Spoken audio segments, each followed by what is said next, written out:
Our democracy faces its greatest test since Jim Crow. These 4 new seats to be filled by President Biden will reconstitute the United States Supreme Court. Trying to change the size of the United States Supreme Court is about as American as apple pie. Hi there, it's WAMC News Director Ian Pickus. And on this episode of the WAMC News Podcast, my conversation with Albany Law School professor Vincent Bonventre on the new legislation from Democrats in Washington that would expand the size of the U.S. Supreme Court from 9 to 13. Well, my initial reaction is that there isn't anything magical about having 9 on the court. I mean, it wasn't as though, somebody from on high came down and said, the decisions will be the wisest and the fairest if you just would have 9 justices on the court. And in fact, really, I mean, trying to change the size of the United States Supreme Court is about as American as apple pie. I mean, this was going on at the beginning of the Republic, and, it continued for about the first 100 years. And then, of course, Franklin Delano Roosevelt tried to change it again. So right now you have a court that seems to be lopsidedly conservative Republican. So, of course, the liberal Democrats don't particularly like it, and they'd like to change the size so they could put more of their own on the court. How did we get to the magic number of 9, then, if it's not from on high? Well, at the beginning of the Republic, it was 6. And then what happened was, once Thomas Jefferson beat John Adams for the presidency, well, the Federalists weren't too crazy about Jefferson and the Jeffersonians at all, so they immediately reduced the number, right? The Federalist Congress immediately reduced the number down from 6 to 5. And then when Jefferson was inaugurated, he and his Congress, they lifted it back up, to 6. And then on and off, it was, 6, 7, 9, 10, and then finally, with Ulysses S. Grant, 1869, the Congress set the number as 9, and we've had that number or stuck with that number ever since. But again, I don't know that anybody really is saying there's some magic to it. I mean, I'm not aware of any social studies that have said, well, 9 is some superb number and you really get the best balance and the best justice with 9. I've never heard of any such claims. What happened when FDR tried to expand the size of the court? Well, it didn't go anywhere. I mean, his administration tried to expand the court because the court had repeatedly struck New Deal legislation. Indeed, not just legislation coming out of the FDR administration, but legislation coming out of the states. Any legislation that had to do with regulating business, that had to do with maximum hours, minimum wages, workplace safety, child labor, anything like that, Social Security, anything like that, the United States Supreme Court would strike it down because of this jurisprudence of laissez-faire. They continually ruled that the Constitution somehow made laissez-faire, totally free market economics to be a fundamental right and fundamentally protected, and neither the federal government nor the state could change that. Well, after this continued, from the late 1800s up until 1937, where the court just kept invalidating all these laws, federal and state.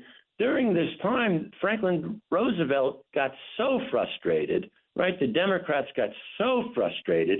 People who were interested in the federal government helping us out of the Depression and taking care of workers, they finally started kicking around this notion of expanding the court. But before that ever happened, one of the justices, Justice Roberts, not the current Chief Justice, but Justice Roberts, he switched his vote.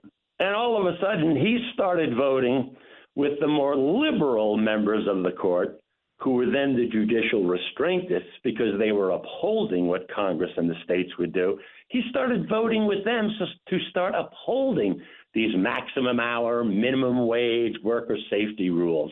So FDR didn't need to expand the court. Even if he was going to be able to, he didn't get a chance to do it anyway. Do you see signs that the current Justice Roberts has taken steps to moderate the court, given the fact that the court has tilted to the right in recent years? I don't think there's any question about that. Anybody who follows the court knows that Roberts has done his best to moderate the court. He's an institutionalist, right? I'm hardly the only one saying that. That's the mantra right now. Roberts, institutionalist. He is, but even during his confirmation proceedings, it was pretty clear that Roberts was not a lopsided right-winger, certainly was not liberal by any stretch, but he wasn't, a blind ideologue. And so in many of the cases that we see now, Roberts is actually voting with the liberals, oftentimes as the author of the majority opinion. And it kind of reminds me of remarks that Justice Sandra Day O'Connor made after she left the court. She said that what happened to her and what happened perhaps to others on the court were that some of the justices were so extreme, and she was speaking of Justices Scalia and Thomas, that they were so extreme that they were actually repelling some of those, like O'Connor, a little bit over to the left. And I think there's no doubt whatsoever that that's what's happening to Chief Justice Roberts. So given the fact that Senator McConnell really held all the power in determining who would join the court in the late stages of the President Obama tenure without allowing Merrick Garland to receive a hearing, he's now the Attorney General. And the Republicans were able to hold that seat open until President Trump came in. And then Trump got multiple appointments, bringing us now to the court alignment the way it is. I'm not too good at math, but 13 would still lead to a lot of potentially 7-6 decisions. Would having 13 justices, even if the Democrats were able to get a few more liberal justices appointed during this Biden term, would it fundamentally change the way the balance is right now? Well, if the court were to be expanded and the Senate would allow Biden to get through, some more liberal justices, it certainly would. Right now, the balance on the court is 6 Republican conservatives, and you have 3 Democratic liberals. Really, what you've got is you've got 3 liberals and you've got 5 conservatives, and now you have Chief Justice Roberts as the swing vote, really a more moderate centrist. If you add several justices to that, sure, that's going to change the balance of the court. And look, these justices, they could say what they want. The politicians can say what they want at these nomination confirmation proceedings about interpretive methodology. They're not going to make law. They're not going to make policy. I mean, that's just so much balderdash. That's exactly what they do because they can't simply apply the Constitution and resolve the kinds of narrow questions that get to the United States Supreme Court where there really isn't an answer. There's support on both sides. Well, if you start adding some liberal justices to the court, you're going to be adding justices who on social and political matters are going to be more liberal, and in filling the gaps, they're going to fill it with social and politically liberal rulings. So, yeah, it would definitely change rulings at the court. I think politically it's an uphill climb looking at this bill realistically to expand the court. But what about the slippery slope argument that, if the Democrats use their power to expand it to 13, then the next time the Republicans are in control, they'll expand it another few members and on and on. Is that a realistic worry? Well, I don't know. I mean, suppose the Democrats, expanded it to 13. I mean, would then the Republicans, expand it to 20? I mean, how far are we going to go? I mean, I just don't know.